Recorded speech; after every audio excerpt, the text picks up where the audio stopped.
जरासंध ने नारद जी से सुझाव मांगा था, आशीर्वाद मांगा था।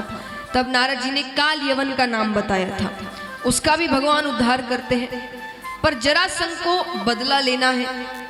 अब यहाँ पर ठाकुर जी पांडवों के साथ साधु का वेश बनाते हैं। देखिए महाराज, जरासंध बहुत पाप करता।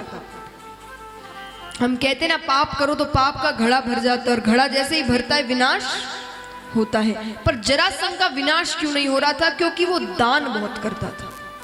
वो सुबह उठते ही स्नान पूजा इत्यादि करते, उसके बाद उसके दर पर जितने भक्त आए, जितने लोग आए, वो जो मांगे वो दान करता। किसी को मना नहीं करता, आप जो मांग लो उनसे, वो सब कुछ दान करते। तो दान से यहां पाप कर रहे हैं, पर दान से पाप करते भी जा रहे हैं।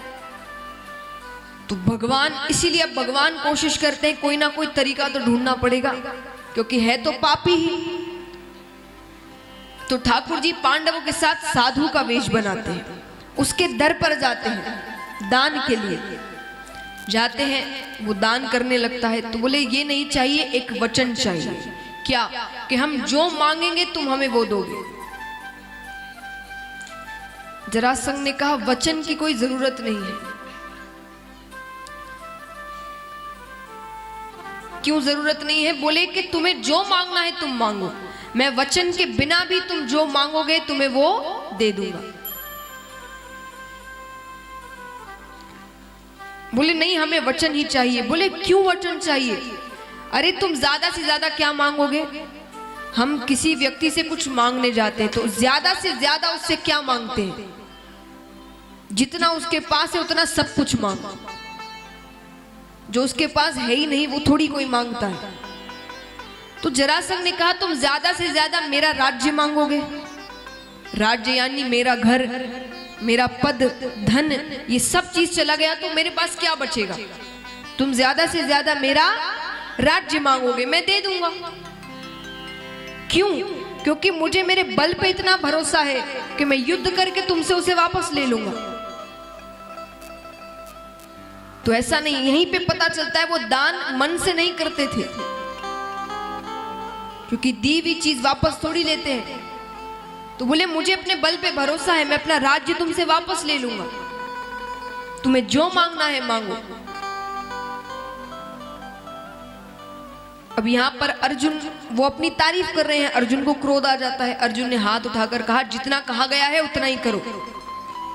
हाथ उठाया तो महाराज जो क्षत्रिय होते हैं, जो बाण चलाते हैं ना, उनके अंगूठे पर निशान होता है। वो निशान देखकर जरासंध समझ गया कि ये साधु नहीं है। जरासंध ने कहा तुम हो ना हो एक क्षत्रिय हो, चुपचाप अपने असल रूप में आ जाओ। ठाकुर जी कहते हैं भाई आ जाते हैं असली रूप में, सब अपने असली रूप में आते हैं। जरासंध ने कहा कृष्ण, अरे सीधे सीधे आकर मांग लेते जो मांगना है, क्या चाहिए? बोले युद्ध करना है। तो बोले सीधे सीधे आकर कह देते युद्ध करना है, मैं थोड़ी मना करता, पर तुम्हें आदत नहीं है ना कोई काम सीधा करने की, हर काम टेढ़े करते हो तुम। कैसे टेढ़े करता हूं? अरे जन्म कब लिया, किस समय बताइए? आधी रात, मध्य रात्रि में, थोड़ी देर और रुक जाते सुबह हो जाती। थोड़ी देर का तो समय था, सुबह हो जाती, ब्रह्म मुहूर्त। अरे ब्रह्म मुहूर्त के समय 4, 4:30 बजे भी हो जाते। समय तो मध्य रात्रि के समय कोई जन्म लेता है? सब सो रहे हैं, सबको परेशान किया। कहां जन्म लिया? कारागार में। अरे अपना महल है, इतना धन था, सब कुछ था, इतनी लीला करते हो तो कुछ ना कुछ ऐसा कर लेते कि एक बार महल पहुंच जाते और फिर जन्म लेते। पर कारागार में जन्म लिया। मुकुट टेढ़ा रखते हो, बंसी टेढ़ी रखते हो, खड़े टेढ़े होते हो, यहां तक तुम्हारा नाम लेने के लिए भी जीभ को टेढ़ा करना पड़ता है। कृष्ण। अर्जुन ने कहा इसलिए कहते टेढ़े आदमी से नहीं लगना चाहिए। ठाकुर जी ने कहा मेरी तारीफ हो गई हो तो युद्ध करे। जरासंध ने कहा तुमसे नहीं करूंगा, मैं भीम से युद्ध करूंगा। तुम सब में सिर्फ भीम ही है जो शायद मेरे सामने टिक सकता है, और किसी के अंदर तो इतनी शक्ति नहीं है।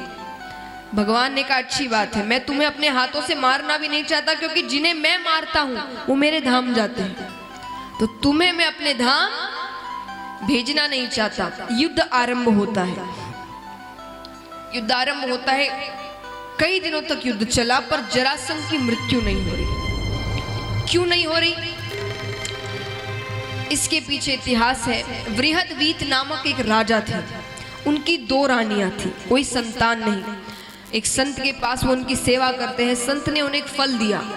अब संत को नहीं पता था कि उनकी 2 रानियां हैं। संत ने एक फल दिया और कहा कि जाकर अपनी पत्नी को खिला देना। उन्होंने अपनी पत्नियों को दिया, दोनों ने आधा आधा कर कर खा लिया।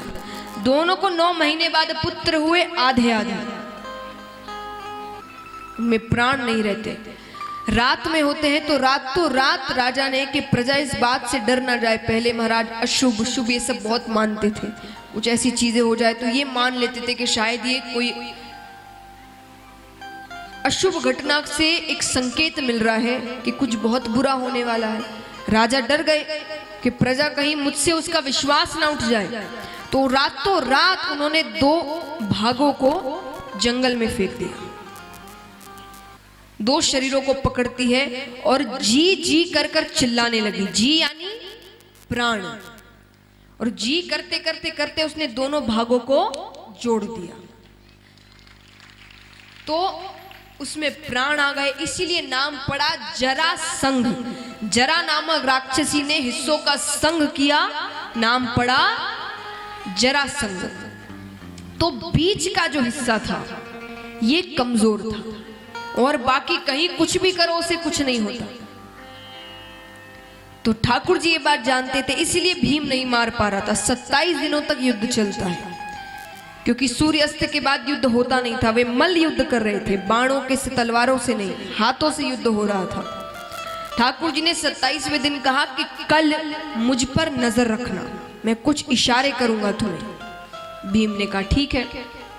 युद्ध आरंभ होता है। अब सूर्यास्त होने वाला है। भीम भूल गए कि ठाकुर जी ने अपनी ओर देखने को कहा था। अब समय बीतता जा रहा है। भगवान कह रहे आज भी सूर्यास्त हो गया तो आज का दिन भी निकल जाएगा। तो ठाकुर जी अब भीम को अपनी ओर आकर्षित कर रहे हैं, अपनी ओर देखने को कह रहे हैं। कैसे? ठाकुर जी जोर जोर से कहने लगे, अहो भीम, अहो भीम। माने उसके दाव की प्रशंसा कर रहे हैं कि क्या दाव खेला है। भीम सोचते हैं कि ठाकुर जी तो ये सारे दाव पहले भी देख चुके हैं, तो कैसी प्रशंसा। फिर याद आता है अपनी ओर देखने को कहा था। भीम ठाकुर जी की ओर देखते, ठाकुर जी ने एक टहनी उठाई, उसे पकड़कर बीच से चीर दिया। भीम समझ जाते, भीम पैरों को पकड़ते और दोनों पैरों को पकड़कर चीर देते। बोले कृष्ण कन्हैया लाल की। चीरते ही वो वापस जुड़ जाते हैं। फिर भीम ठाकुर जी की ओर देखता है, ठाकुर जी ने फिर से टहनी उठाई, उन्हें चीरा और 2 विपरीत दिशाओं में फेंका, क्योंकि वो बार बार जुड़ जाएंगे, वो चुंबक की तरह हो चुके हैं। तो अब भीम ने पकड़कर चीरते हुए उन्हें 2 विपरीत दिशाओं में फेंका। तब जाकर जरासंध का वध हुआ। अब चलिए एक बात बताइए। 7 दिन आपने कथा सुनी है, थोड़ा ज्ञान शायद आपको आया हो कहानियों से। इस कहानी का सार क्या है बताइए? इस कहानी से आप क्या सीखते हैं बताइए?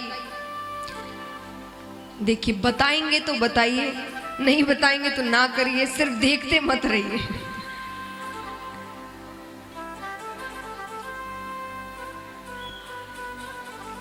यहाँ युद्ध हो रहा है, कैसा प्रेम। बताइए।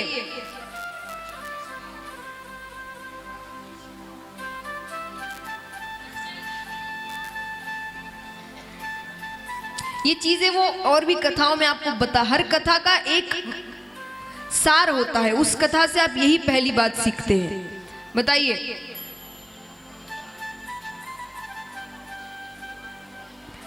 ठाकुर जी राह दिखा सकते हैं, उस पर चला नहीं सकते।